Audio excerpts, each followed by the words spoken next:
امام اعظم ابو حنیفہ رحمۃ اللہ علیہ نے اپنی انگوٹھی کے اوپر یہ جملہ کند کرایا، ایک جملہ فرمایا، اس پہ لکھوایا قُلِ الْخَيْرَ وَإِلَّا فَاسْكُتْ،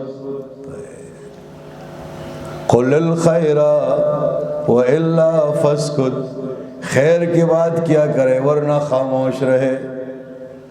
جملہ کس نے کندہ کرایا انگوٹھی پہ؟ امام اعظم نے۔ یہ کس لیے؟ دو وجہ علماء نے، ایک یہ کہ انگوٹھی بالکل سامنے ہوتی ہے، انسان ہاتھ یوں رکھتا ہے، یوں کرتا ہے، یوں کرتا ہے، نظر اس کے اوپر پڑتی ہے۔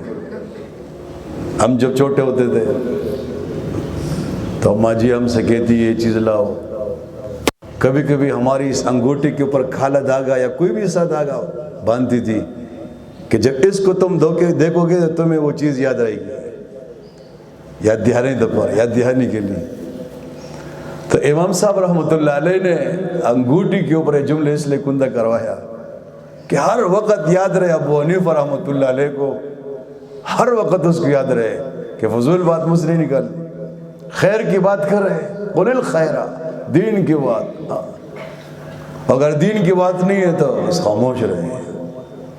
اور نمبر دو یہ کہ اس زمانے میں یہ مہر کے طور پہ یہ انگوٹھی استعمال ہوتی تھی، نام نہیں، جیسے نعمان بن ثابت نہیں، بلکہ کوئی علامت، کوئی نشانی ہونا، کوئی علامت نشانی، بس لوگ پہچانتے یہ جو علامت ہے نا، یہ والی علامت، مثلا کھجور کی نشانی، یہ قاضی ابو یوسف کی مثال دے رہا ہوں، اور یہ جو قلم ہے یہ امام محمد کی مہر ہے، ان کی مہر ہے، تو نام کے بغیر کوئی علامت۔ تو امام صاحب رحمۃ اللہ نے بطور علامت اگر کہیں پر مہر لگاتے تو یہ جملہ کندہ کراتے تاکہ دیکھنے والے کو بھی عبرت حاصل ہو جائے، قُلِ الْخَيْرَ وَإِلَّا فَاسْكُتْ۔ اور آج میں نے آپ کو بتا دیا الحمدللہ، عمل کرو گے کہ نہیں؟ باتیں زیادہ نہیں کرو۔ مجھے تو آپ لوگوں کی طبیعتوں کو پتہ نہیں، آپ بچے ہیں لیکن اپنی طبیعت بتاؤں تو بہت پریشان ہوتا ہوں۔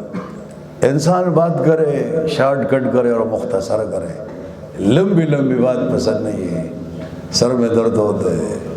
بعض لوگ بہت لمبی تمہید باندھتے ہیں، تو میں ان سے کہتا ہوں تمہید نہیں باندھو، شارٹ کٹ بات کرو، مقصد بتاؤ، اور کہو آمدم برسر مطلب باندھے رہتا، مطلب بھی ہو۔ آپ سے بھی عرض کروں گا مختصر بات کرو، شارٹ۔